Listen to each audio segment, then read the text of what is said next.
مفتی تقی عثمانی صاحب حفظہ اللہ تعالی نے اپنے بڑے بھائی مفتی رفیع عثمانی رحمہ اللہ تعالی کا جنازہ پڑھایا، اور ٹیکنالوجی نے جہاں کہیں پہ بھی اپنے پنجے گاڑے ہیں تو بڑے لوگوں کو ایکسپوز کر دیا ہے، ہر اعتبار سے لوگ ایکسپوز ہوئے ہیں۔ اب وہ ان کی بدقسمتی تھی یا اس عوام کی خوش قسمتی تھی کہ وہ کالر مائک بالکل قریب لگا ہوا تھا، پڑھ رہے وہ سرن تھے لیکن سورۃ الفاتحہ پڑھتے ہوئے آواز باہر آ گئی، بس اس کی وجہ سے پھر ادھم مچ گیا۔ عین ممکن ہے انہوں نے جان بوجھ کے خود تھوڑا سا اونچا پڑھا ہو، لیکن وہ اونچا پڑھنے کی ضرورت نہیں ہے، وہ پڑھ رہے ویسے سرگوشی میں تھے، لیکن وہ آواز باہر آئی، اور جو فرقہ باز ہوتے ہیں ان کے تو کان فوراً کھڑے ہو جاتے ہیں کہ یہ کیا ہو رہا ہے۔ اور اس کے بعد دو طبقات بن گئے، ایک وہ گروہ تھا جو ان کے حق میں بول پڑا، لیکن وہ بولا بھی فرقہ واریت کے انڈر کہ جی یہ جو سورہ فاتحہ پڑھی ہے انہوں نے، یہ ہمارے نزدیک بھی جائز ہے، لیکن ثنا کے طور پر، قرآن کے طور پر نہیں، کیونکہ ہم نے تو ہر وہ بات کرنی ہے جو اللہ کے محبوب صلی اللہ علیہ وآلہ وسلم کی تعلیمات کے اپوزٹ ہو۔ تو ہم یہ کیسے مان لیں کہ سورہ فاتحہ نماز جنازہ میں پڑھی جائے؟ تو وہ ثنا کے طور پر، تعریفی کلمات کے طور پر پڑھی ہے۔ کچھ نے کہا جی وہ دعا کے طور پر پڑھی جا سکتی ہے۔ بھئی دعا کے طور پہ پڑھی جائے گی تو پھر تو تیسری تکبیر کے بعد پڑھی جائے گی، وہ تو پہلی تکبیر کے بعد پڑھ رہے تھے۔ اور جو صحیح سچے کٹر ٹھیٹھ حنفی، جس طرح وہ ہمارے مفتی سعید صاحب فرماتے ہیں، وہ تھے نا، وہ بالکل انہوں نے دلیری سے کہا کہ یہ کہاں کا شیخ الاسلام ہے، اس کو نہیں پتا 1400 سال سے ہمارا جو ایک مذہب چلتا آ رہا ہے اس کے خلاف اس نے ایک ایکٹیویٹی پرفارم کر دی۔ سرکار 1400 سال نہیں، نا یہ 1100-1200 سال۔ جو بخاری مسلم میں حدیث ہے، سب سے بہتر زمانہ میرا، پھر میرے صحابہ کا، پھر تابعین کا، پھر تبع تابعین کا، اس کے بعد جھوٹے لوگ پیدا ہوں گے، امانت میں خیانت کریں گے اور موٹاپے کو پسند کریں گے۔ یہ اس زمانے کی آپ کی بنائی ہوئی فقہ ہے۔ امام ابو حنیفہ رحمہ اللہ تعالیٰ کو ہم کوئی کنڈیم نہیں کرتے اس حوالے سے، ان کے پاس جتنے لمیٹڈ ریسورسز تھے انہوں نے بیسٹ پرفارم کیا۔ ان کا یہ کہہ دینا ہی کافی ہے کہ ہماری کوئی بات بھی قرآن و سنت کے، ایون صحابہ کے اقوال کے خلاف ہو تو اسے چھوڑ دو۔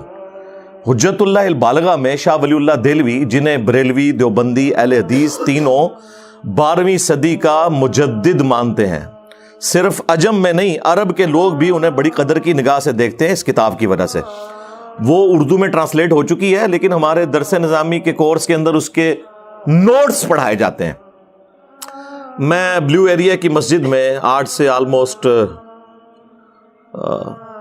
14 سال پرانی میں بات کر رہا ہوں، دیوبندیوں کی ایک مسجد میں بیٹھا ہوا تھا، تو وہاں مفتی صاحب سے ایک ڈسکشن شروع ہوئی، تو میں نے انہیں کہا کہ حجت اللہ البالغہ میں تو شاہ ولی اللہ دہلوی نے تقلید کو اس امت کی خرابی کی سب سے بڑی وجہ بتایا، اور انہوں نے تو کنڈیم کیا ہے اندھی تقلید کو۔ وہ کہتے ہیں کہ قرآن و سنت کے دلائل کے اندر اندر آپ نے کسی کی بات ماننی ہے، اور انہوں نے تو ائمہ اربعہ کے اقوال نقل کیے ہیں۔ وہ بندہ انکاری ہو گیا، وہ کہتا ہے میں نے پڑھی ہوئی ہے۔ میں نے کہا آپ نے پڑھی نہیں ہوگی، آپ نے صرف نوٹس پڑھے ہوں گے، لے کے ہیں حجت اللہ البالغہ میں آپ کو نکال کے دیتا ہوں۔ خیر وہ اٹھے نہیں پھر وہاں سے لینے کے لیے، کیونکہ انہیں اندازہ ہو گیا کہ ہمارے ساتھ کام ہمارے بڑوں نے ڈالا ہوا ہے۔ یہ ان لوگوں کا حال ہے۔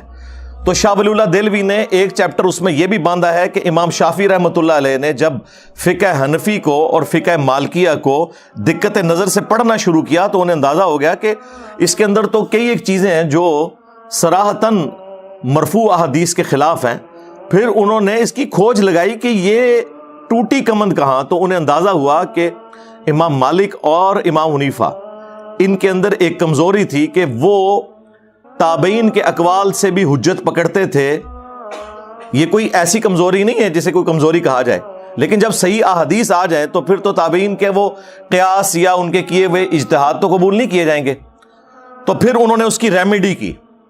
اسی لیے آپ کو فقہ شافعیہ میں اور فقہ حنبلیہ کے اندر بہت کم کمزوریاں نظر آئیں گی، اور اس کو ایپیکس پہ پہنچایا امام بخاری اور امام مسلم نے. انہوں نے تو پھر کسی کو نہیں چھوڑا, سب سے اختلاف کیا. اور اسی وجہ سے شاہ ولی اللہ دہلوی نے اس میں یہ بھی سجیسٹ کیا کہ میری رائے یہ ہے کہ اب جب کہ ہمارے پاس احادیث کا خزانہ آ چکا ہے, ہمیں چاہیے کہ ہم ان سارے فقہاء کرام کی تعلیمات کو جوڑ کر احادیث کی روشنی میں دیکھیں اور ایک نئی فقہ مرتب کریں, جس میں جو مسئلے امام حنیفہ کے درست ہیں وہ لے لیے جائیں, جو امام شافعی کے درست ہیں وہ لے لیے جائیں. سرکار یہی بات تو ہم کر رہے ہیں,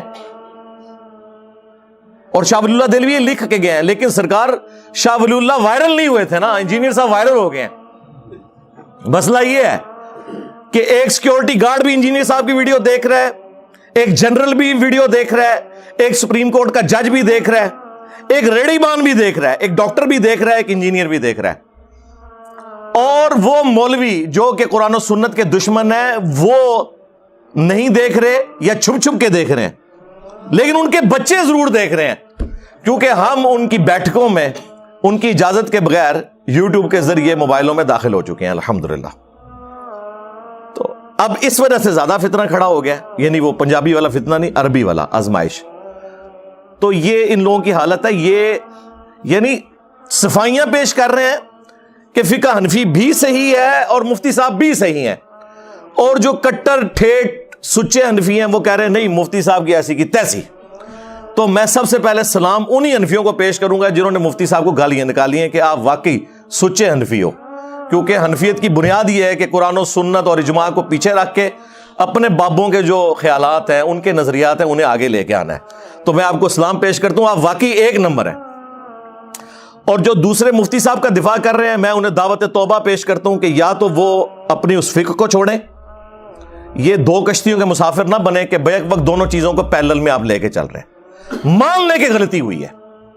ویسے تو بڑے فخریہ کہتے ہیں کہ جی وہ تو ائمہ کرام کے اقوال ہیں کہ ہماری کوئی بات بھی قرآن و سنت کے خلاف ہو تو اسے چھوڑ دو, دیکھو ہم اندھی تقلید نہیں کرتے, اور فخریہ یہ بات بتاتے ہیں. لیکن پریکٹیکلی کوئی ایک بات انہیں بتا کے بتائیں اور دیکھیں ان کے چہرے بتائیں گے کہ ان کے اوپر کیسی ناگواری آئے گی. قرآن و سنت کی دشمنی ان کی گھٹی کے اندر آ چکی ہوئی ہے.